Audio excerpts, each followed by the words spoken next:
We hear a lot of perspectives on the Mankind podcast. Inclusion of a guest is not an endorsement of their views, and the opinions expressed here do not always represent the mission or values of the Mankind Project USA.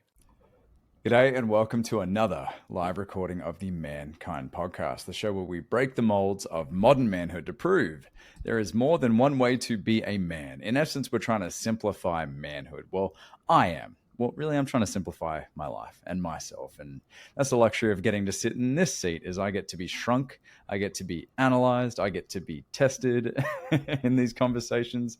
And I often get to do that sitting across experts such as our guest today, Charle Miller, someone who is at the forefront of reimagining how we heal the brain.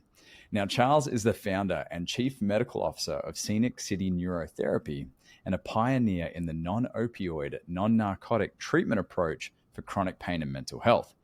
With a background in anesthesia and a passion for innovative care, Charle has introduced groundbreaking therapies like ketamine infusion and TMS to the Chattanooga area, helping countless individuals rewrite their stories after trauma, depression, and PTSD.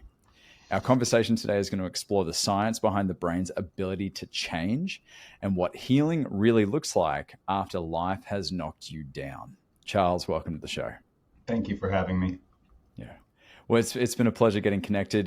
You are the primary sponsor of our Impact event happening on August 9th. So a lot of gratitude there as well. And you recently spoke in my men's group to a pretty packed room of individuals that were hanging on every single word.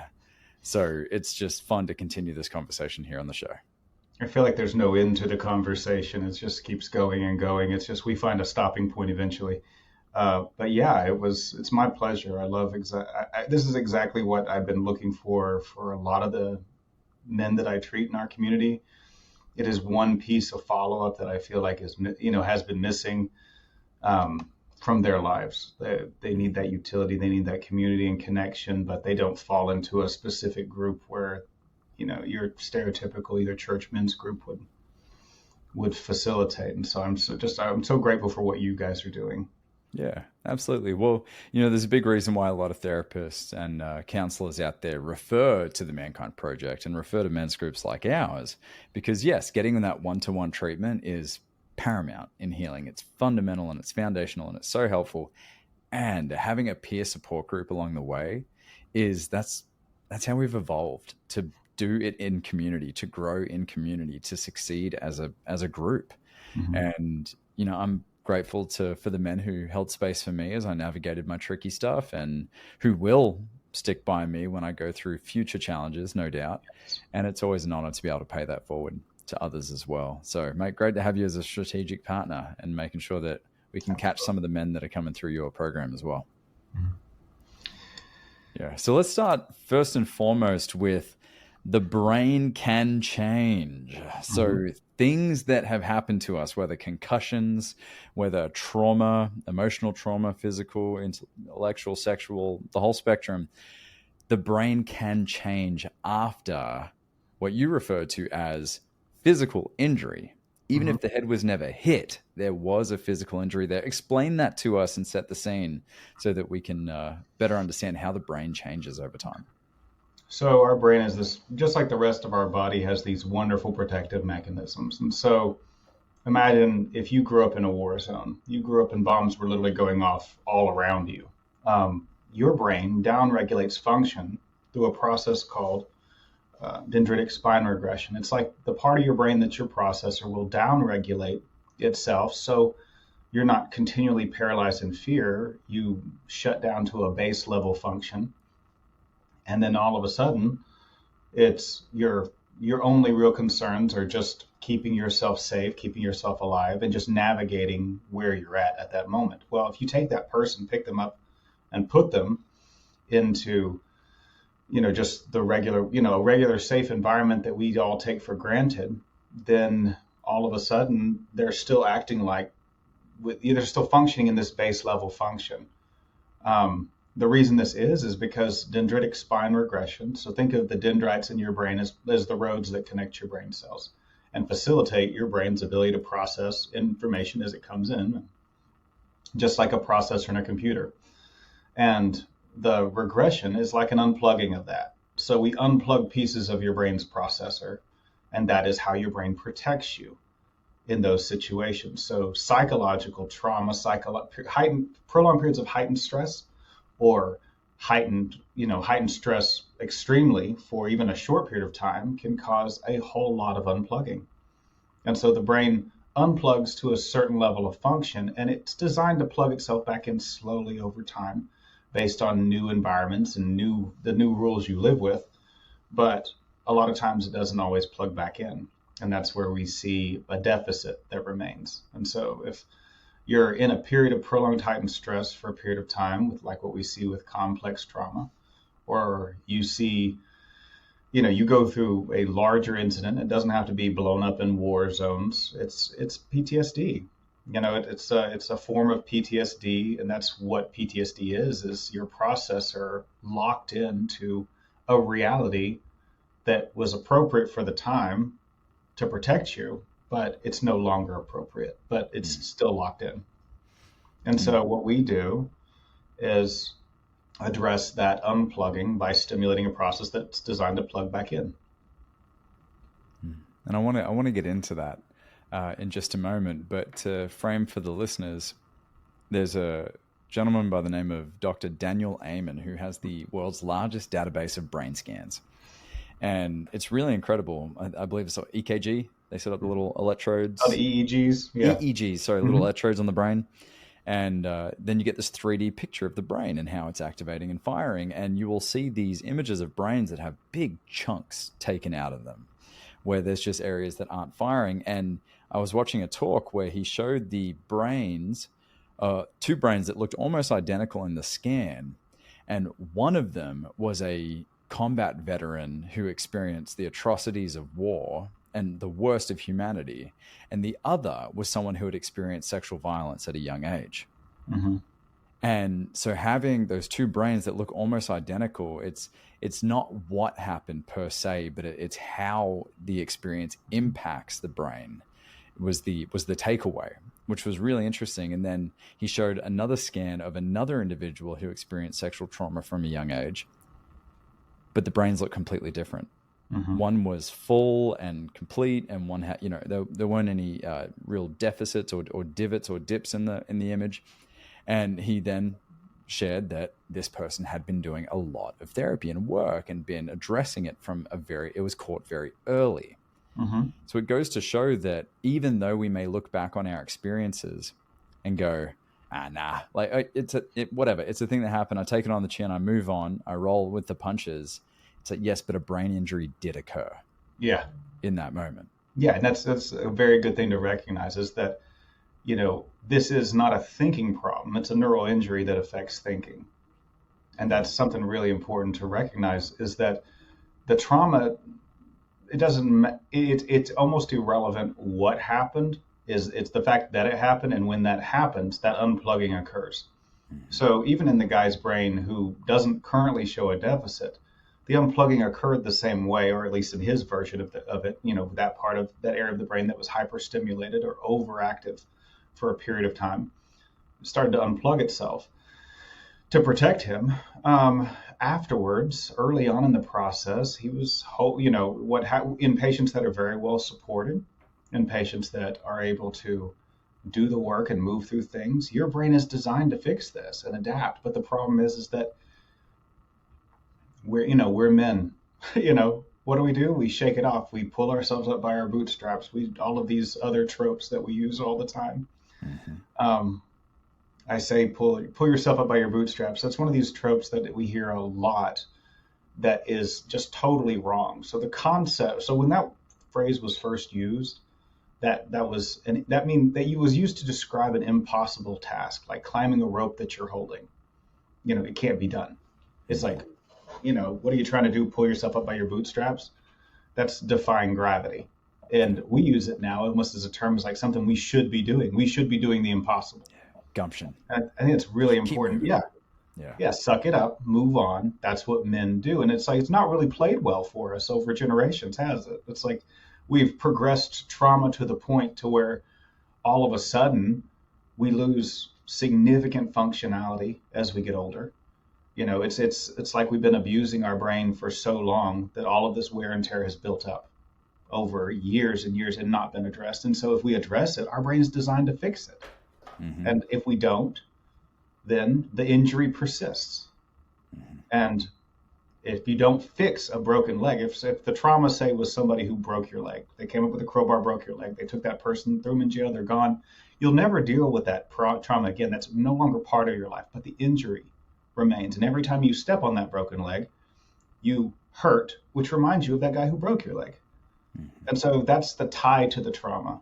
What our goals should be is not to try to better understand that guy and why he did what he did. Sometimes you're in the right place at the wrong time, and there's nothing to be gained or learned from exploring that trauma. We need to understand that to move forward. But once we get to that point, then at a certain point, we start picking a scab instead of working on actually repairing the leg. Like if we fix the leg, guess what? Every time I walk, it doesn't hurt anymore. And then it's like, I still know that guy, but there's no pain involved. Like I still understand that person. I know that's part of the healing, emotionally, but it's not the only piece. If we find ourselves just continually exploring trauma over and over and over again, we clean the wound eventually, but at a certain point, we're just picking a scab and not letting it heal. That's been a common critique for counselors and therapists, which of course here on the podcast, we are huge proponents of talk therapy and seeking mental health professionals. Yeah, big time, as are you.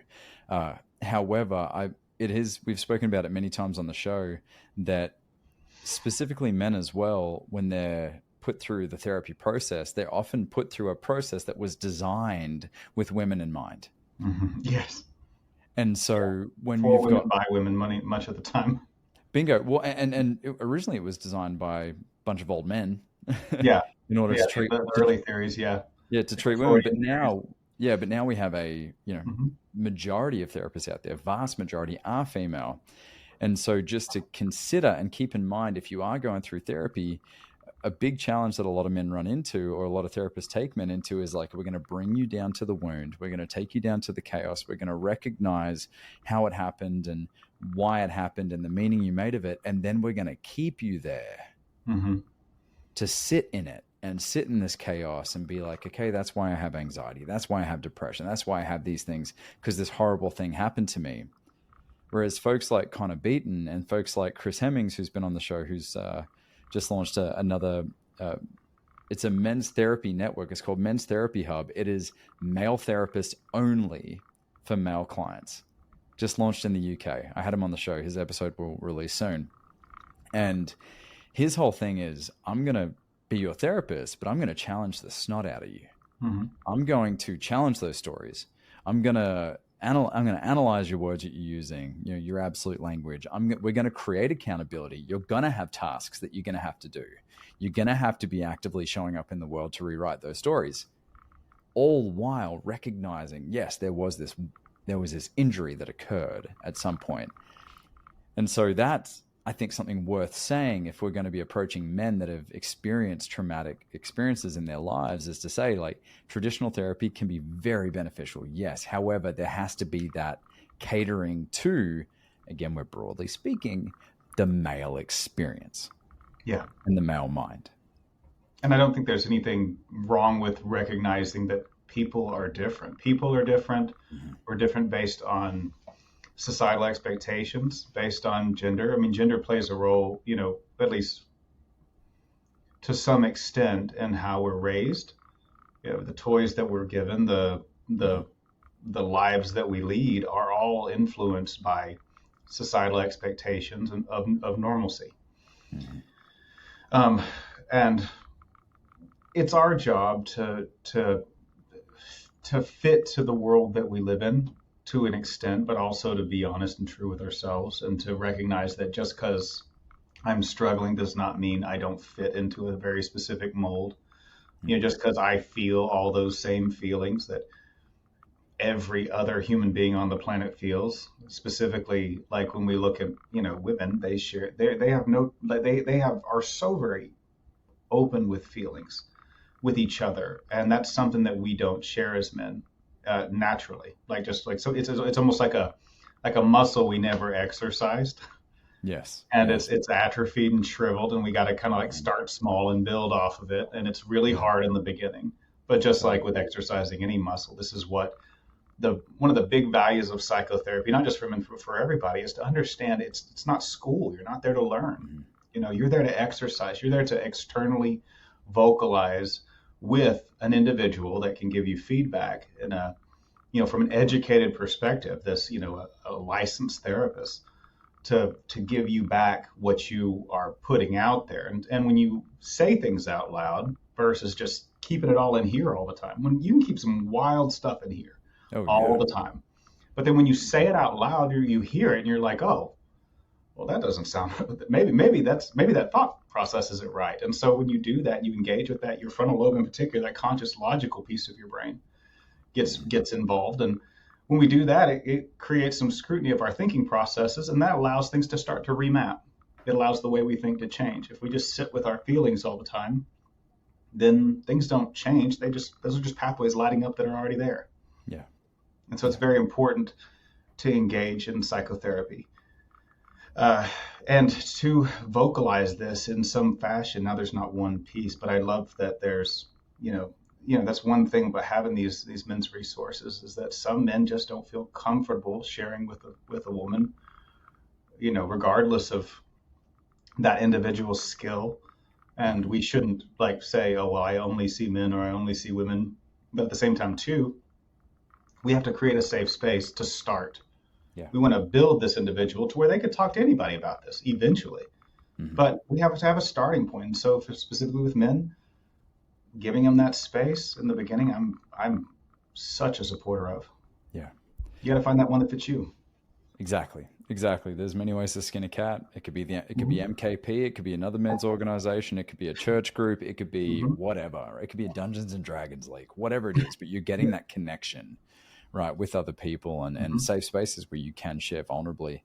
So, Charles, you've treated, correct me, it was 2% or 4% of our city's population. It's 2%. 2% of our city's population. So put that in perspective. Let you all do the math at home. We're over 180,000 people here in the greater Chattanooga area. So that's a lot of folks through the doors. And I'm curious, firstly, into your approach to healing the brain and how it differs from traditional, say, talk therapy. I know you shared in our men's group that the success metrics are wildly different in what you're doing as opposed to more traditional means. So tell us about your process and the kind of therapies that you're administering. Yeah, well, we use, so it's like we're not working on the feelings. We're working on the mechanisms that allow you to feel, that stimulate emotional reactivity. Emotional reactivity is not a choice. It's not otherwise nobody would choose to feel bad. We'd all just choose the most pleasant emotion of the moment, but instead these feelings come up whether we like it or not. I think that's part of the stigma with mental health, is that we're choosing somehow to feel the way that we feel, or that if we were stronger, or that other people are stronger and don't have to feel these things. That's not how it works. All of our emotions are reflexive, just like we tap the knee, the leg kicks. So our job at our facility is to enhance not just those areas of the brain, but to kind of globally wake up areas that aren't communicating effectively, which those areas that unplugged specifically to trauma are not communicating effectively. And we don't have to directly target those areas. We have some treatments that do target the regions of the brain where those areas are more prevalent. But all of our therapies include a much more global approach. We stimulate the whole brain to wake these areas back up that are not communicating effectively, to where we get a better version of you. And it's the unconscious side of things that we're really affecting. We're not affecting conscious logical you. Conscious logical you is still you. If you didn't like somebody yesterday, you don't like them tomorrow. We're not changing that piece. We're enhancing your processing ability to where everything feels the right amount of good or the right amount of bad. And you're able to be okay or coexist with whatever's happening right now. And right now is what drives the emotion of the moment. Instead of being locked into feelings that were hardwired a long time ago, or overthinking what's coming tomorrow, and it's stealing right now from you.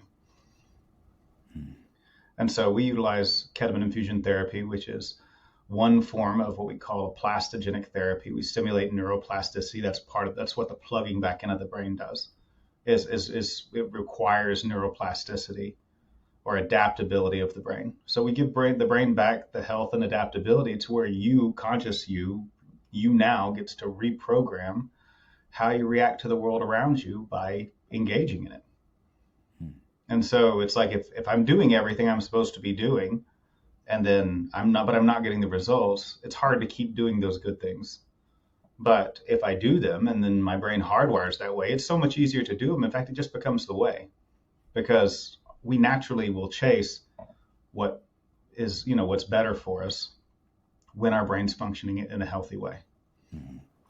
So I love, when I was teaching emotional intelligence, so I would use this analogy that, if you score lower in EQ, or let's just say if you're a child who's still learning social skills and such and trying things on, and imagine these pathways in the brain that receive stimuli, take that stimuli, make meaning of it, and then respond or react with it, is like a dirt road.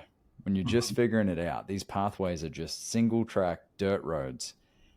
But the more that we do this work, the more that we continue to sit in groups or do talk therapy or do deeper work, read the books, have the ahas, or put ourselves in a position to have the ahas, that dirt road all of a sudden gets paved. And next thing you know, it's got multiple lanes, right? So but on a biological level, the dendrites, these little fingers that communicate the signals, are strengthening. Those pathways are strengthening. An example you shared in the group, which really landed with me, was that, like, if a muscle was severed, you've lost the full potential of that mechanism. The muscle can't move over the joint and cause, say, the elbow to flex. And so in a way, one of those brain injuries happens from a traumatic experience. That road all of a sudden just got a big old fat crack down the middle and it can't be passed anymore.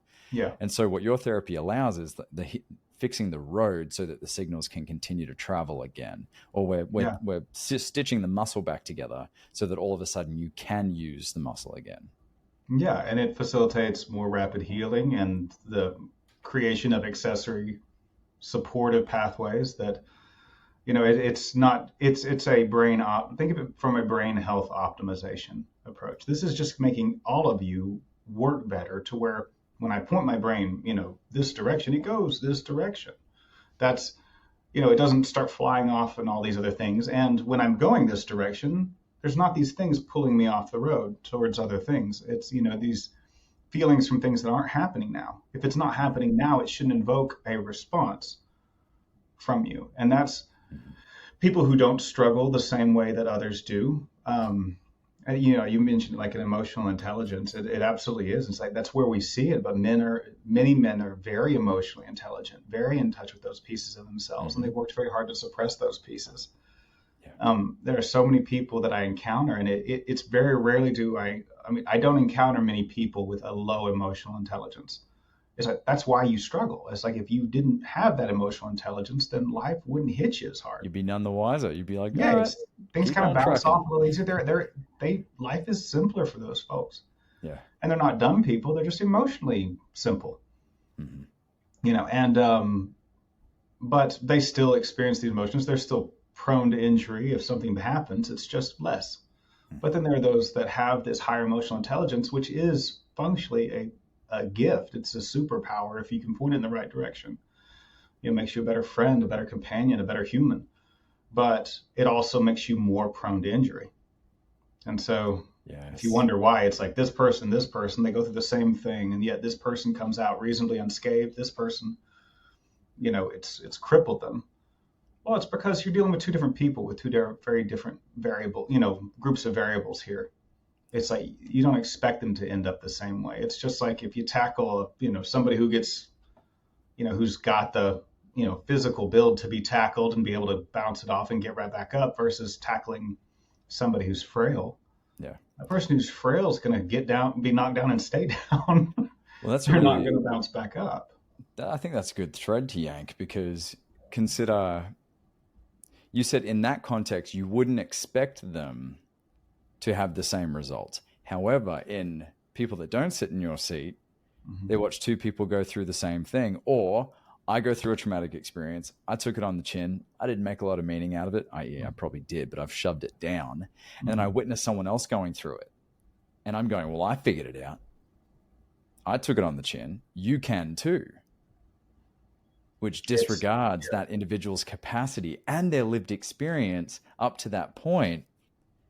And we witness this in older generations that talk about, out the soft millennials and Gen Z who, have to take mental health days and all that stuff. Like there's a lot of judgment being cast from older generations who perhaps out of necessity had to figure things out, had to take it on the chin, had to go through wars and famines and had to go through oil crises and stuff. And so I can understand how folks that have been through hardship and come out the other side have a hard time holding space for those who perhaps subjective lens aren't going through it all that tough.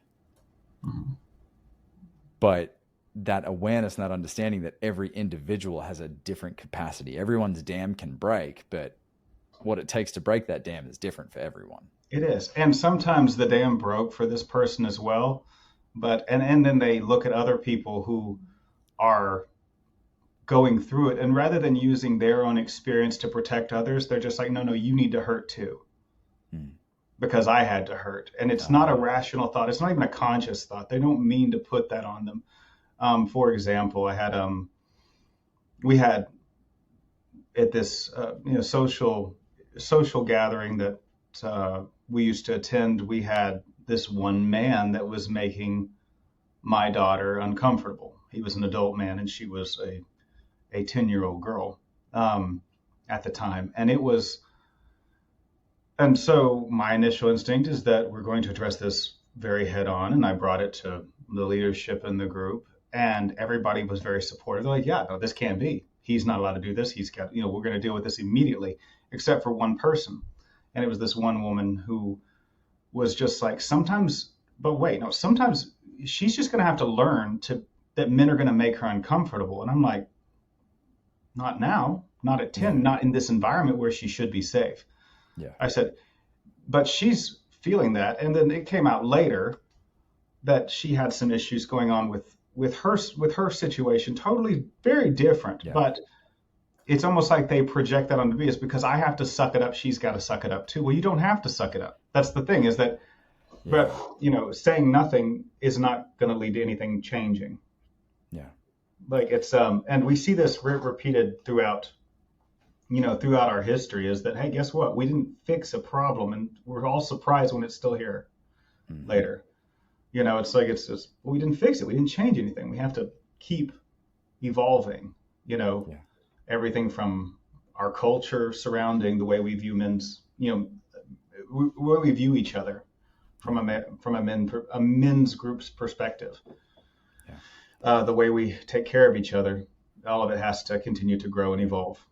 Well, it's another reason to, just one of a million reasons to do your own self-work and recognize there is work to do, because, my lens, my lived experiences colors my world. And, I can look someone going through something that I judge to be a molehill, but to them it's Everest. Yeah. And I need to check myself before I pass judgment and go, well, what is making it Everest for that person? When I teach conflict resolution, I work with teams, and inevitably it's usually the person who's the problem is the one that can do 12 rounds with Tyson and doesn't care. Like, to them, conflict is a chance to connect and get to the solution quicker, right? And I have to always remind them, your lived experience with conflict, 4 brothers, dad got us to box, we're all very close. It's like, okay, it was safe to be in conflict in your household, right? But for them, conflict may mean something totally different. So you may be saying something very direct to them or calling them out, but their nervous system is having a way different experience than yours is. Because maybe when they were called out or when they were addressed with that energy growing up or at some point in their life, there were dire consequences. Yeah. And so to do that self-check and self-analysis and go, okay, my experience of this situation is this, and I recognize it as my experience. And where I want to segue from here is, how do we talk to, or how can you communicate to our listeners who may be experiencing someone in their lives who is just stuck between that proverbial rock and hard place. And it seems like everything they try, they end up wedged between those two impassable barriers. How can you help us come up with the words or the compassion or the empathy to perhaps guide them to a solution like your own, or at least some solution if they're not doing anything? Or here we go. We judge them to not be doing anything, right? Yeah, it's like sometimes just holding steady is all they can do, and that's okay. It's better than falling apart, and it's taking everything they've got just to stay, reasonably stabilized. When we introduce this concept that this is brain health, that this is a neurologic injury that's affecting the way you process the world around you and the feelings that you feel, it makes it's like we understand that better. When we talk about the ethereal nature of feelings aren't things. They're not emotion. Emotions they're reactions. It's like describing a smell. It's like everybody's going to describe a smell differently. Some smells are sharp or sweet, or sharp to some and sweet to others. There's not the subjective nature of it makes it unaddressable, makes it unable to be understood fully, even our own emotions in different situations we find ourselves in. So when we present them with the understanding of what we know now is that it's our brain reacting to stimulus. And just like we reflexively pull back from something that burns us, what if that reflex wasn't there? And it took us a minute to feel the heat, even though the tissue burns at the same rate it always does. Then we end up with an injury. It's like, but this is dependent on rapidity of signaling, and the quality of that signal to produce the right response quickly and effectively. Now, think of that from an emotional perspective. You find yourself in a situation that's not good for your brain. It's not good for you overall. But the red flags aren't being shot up, or the red flags are being shot up, but you've been taught your whole life to turn them off and just suck it up and just go through it. Just get to the other side of it. And then we can't keep embracing the lie that what doesn't kill us makes us stronger. What doesn't kill us leaves us crippled, leaves us broken, leaves us less. But we can learn from that. And scars are not all bad things. They're kind of future reminders of, hey, that was a bad idea. Yeah. And so if we learn and grow from our scars and our injuries, we are a little less from them, but we also can grow through that. Yeah. And that's, it's like nothing is inherently good or evil.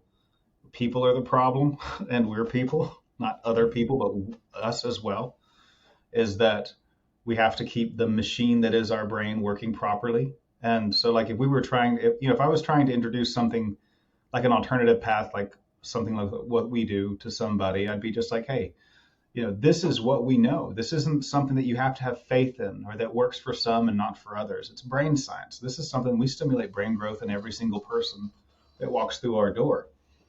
We educate them extensively on what this can do, and more importantly, what it can't do. It's not magic. It's mappable, measurable neuroscience. You can't dodge it. It does what it does. Yeah. And that's helpful for people to understand that this is, we're addressing your mental health like brain health, because mental health is not a thing. It's a presentation. It's not something it's how we perceive, how our frontal lobe communicates with the rest of our brain and our body, and how that interacts with the world. But that is a very subjective, ethereal thing that changes from day to day. Yeah. And so that's really hard to grab a hold of that and address that piece. What we do is we enhance all the mechanisms so we feel the world accurately and correctly based on our objective perspective. If you're looking at your world and saying, hey, everything's really good, but I feel so bad. Yeah. That's a problem. If objectively you look out and there's not a problem, but you feel like there's a problem, that means the emotion is over here, but your perspective's over here. Our treatment doesn't make it better. It just takes it and lines it up, puts these two things together. Yeah. Yeah. It's you got one eye that's kind of looking 45 degrees across. Yeah. Right? You just put the image together. Yeah. You're not seeing the world correctly. What we do is we get everything lined up together. So the things that are, if you feel bad about something afterwards, it's it's probably because we need to look at that thing. Maybe there's something about that that's holding us back. Feeling bad is just as important as feeling good. But we need to feel bad correctly at the right time so we can identify what's making us feel bad and remove that thing. But if we feel bad all the time, then it's really hard to figure out what's holding us back. the pieces in our lives that need to be altered and changed, or practices that are bad for us. Same with the good. I'm wondering if there's a way, my next question, I'm wondering if there's a way we can answer it anecdotally. And that is how you communicate to men that come into your treatment facility. Well, first and foremost, if they're walking in the doors, big leap for many, big leap. But what do those conversations look like to keep them there? And I remember you telling a story once about a combat veteran that you worked with that hadn't been having a lot of success in reintegration after his tours. And so, yeah, can you tell us a little bit about that? I know, obviously, HIPAA. Yeah, absolutely. Yeah, and it's without giving in too much detail. He'd been in Afghanistan. He'd been in combat many, many times, and he had been blown up in combat on 2 separate occasions. He was blown up, put back in, and then got blown up again, and then was out. When he got back, he was, there are certain things we're not meant to wrap our heads around. When we got back, he was just barely verbal. It took his wife and a few times of actually physically trying to drive to our facility before we finally got him through the door. And then we got him in, and we ended up treating him that very same day, just because we were like, I'm not sure we could get him back. Yeah. And he needed it so desperately. So we ended up treating him that same day, which is not typically part of our process. Usually we've set it up for the long haul. Mm-hmm. But this was a special situation. And so we ended up treating him, and we treated him pretty regularly for about 6-8 months before we built his brain enough to where, he immediately felt better, but better was not good. Like, it was just better than the bad he'd been in. But we kept building him till we got above that line to where good kicked in. And then he took over. I think that was the wild piece, is that, and now I see him every few months. He comes in just for a booster, just to kind of keep the lights on and keep things going. He still deals with some stuff, but he deals with it in healthier ways. He started engaging his health. He's very articulate now. He's engages in the world. He runs races and focuses on his health, and he's just growing again as a person. Like, so the person that was before he was in the military, that we didn't go back to that person. We got that person is now integrated into the person he is today. Yeah. He didn't lose that person completely. We got all the good pieces back, and that person started to grow again. Yeah. You didn't wipe his memory. You didn't. No. It's all of that stuff's still there. It's just not connected to the feeling anymore. To the feeling. Yeah. It's not driving right now. Got you. Yeah. Yeah. It's like, totally unrelatable to that example, but it's, you go through an experience in life where, while it's fresh, it's like you want to vomit every time you think about it. Mm-hmm. But eventually it's just like, yeah, that sucked. Mm-hmm. Yeah. And that's growth. That's the growth that we want. That's the healthy growth. Remove the emotion from the memory. It's like, we don't change your past. Like, we don't want to take those pieces away. They're actually part of who you are today, part of the person that you are. And we don't want to change that person. We just want the best version of that person. That best version's not hurting today from something that's not happening now. Yeah. Yeah. And that's the best version. It's like, it's part of your story, but it's like it's in a book somewhere on a shelf. And if you want to pull it down and read it and go through it with your therapist, or in the times when that's appropriate, that's okay. Mm-hmm. It's still there, but then you can take it and put it back on that shelf again and leave it there. Yeah. So cool. So this is the thing that excited me the most when we first started talking. So I've been involved in men's work for 9 years, coming up on 10, and I've sat in hundreds of these men's circles, right? And I've witnessed what looked like magic happen in front of me. Like, dude in his 50s, bit of digging, found out that he's been telling himself he's not worthy for 45 years because of something that happened to him when he was 6. And then right in front of me, he rewrites the story, comes up with a new one, realizes that the old one helped him survive once upon a time, but no longer doesn't. Mm-hmm. And he began the process of putting that story aside and creating a new one. And I'm like, what kind of voodoo is this? What kind of magic and sorcery is occurring right in front of me? And I kind of ran with that really up until recently, of just being like, yeah, I get the psychology element of it. It's very Jungian in its practice. We use some Gestalt methods to bring those things up. However, one thing I never knew about, which obviously makes sense now, is that in those moments, the brain is healing. Mm-hmm. So when I go to my therapist and recognize some story or narrative that's been driving my behavior, and I can see it for what it is, my brain all of a sudden starts healing. Those connections get made again.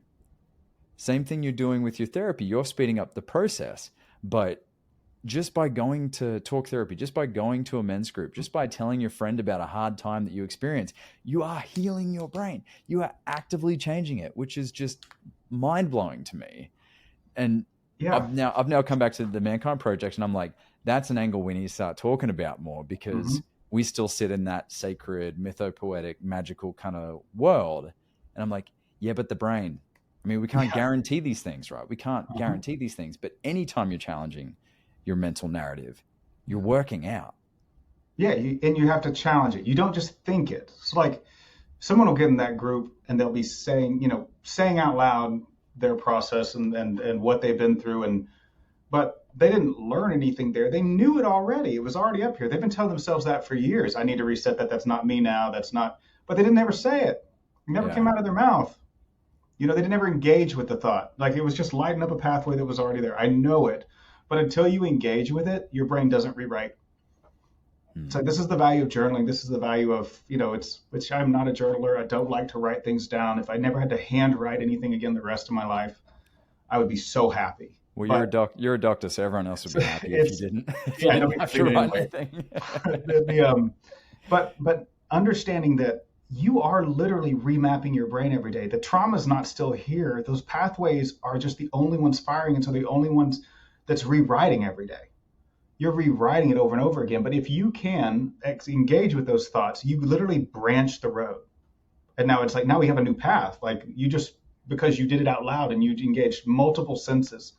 So your ears hear it, which takes it in and converts that into thought, which creates new neural pathways based on what you say out loud, which is why it's very important to say positive things out loud and minimize that external negativity, as we seem to go the other way with it.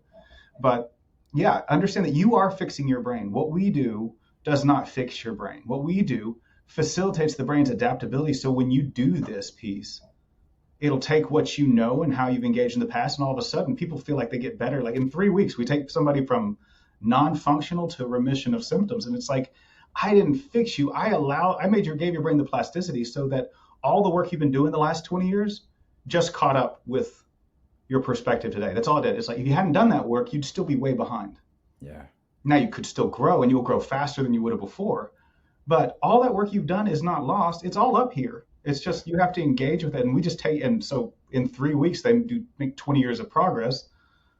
And so it feels amazing and game changing then. But all I did was turn the brain back on. Yeah. You made it work because you've done the work. This is their win. I don't win. They win. I just make their brain able to win. And because that was the problem before, it's like, even though they did the work, they weren't getting the gains. And so that's the futility of it that they feel. And that is a physical injury. It's like training for a marathon with a broken leg. You're running and working as hard as you can, and you're working 3 times harder than everybody else around you, yet everybody else is passing you. And you're falling back, and you're not sure that you're even going to finish. And it's like, that's ridiculous. If you have that discouraging you all the time, nobody would make it in that situation. Yeah. Well, mate, I wish that there was like a mental health AI Alexa that just had your voice, that could just come in every now and then and be like, that thought isn't serving you. That thought is a reactive, blah, blah, blah, blah, blah, because of this and that.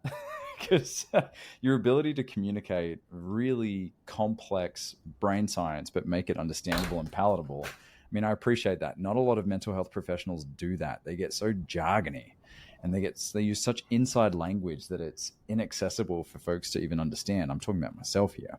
So I appreciate your communication style. I appreciate the time that you've given to us for a conversation such as this. And yeah, mate, it's wonderful to have you as a partner for our Impact event coming up on August 9th.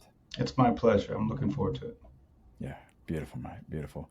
Well, of course, our greatest thanks goes to all of you, our listeners who show up each and every week, now for over 200 episodes.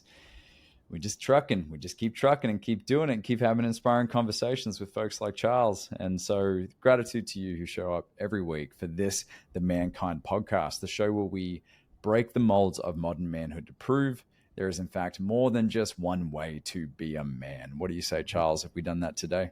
I think we've definitely moved in that direction for sure. I know we have. Lots of love. We'll see you next week.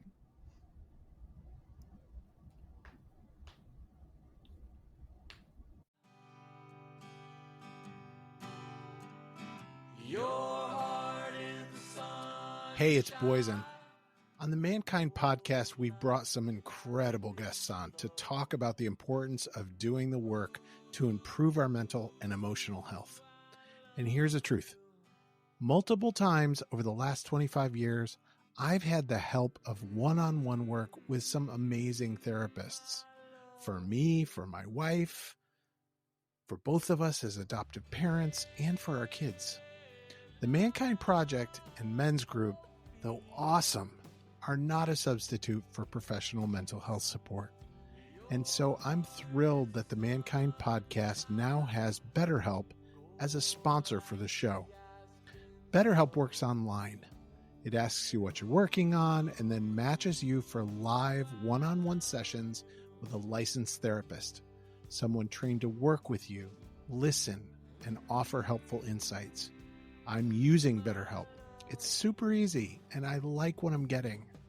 If getting one-on-one support in the comfort of your own space feels like a good direction for you, I invite you to check it out.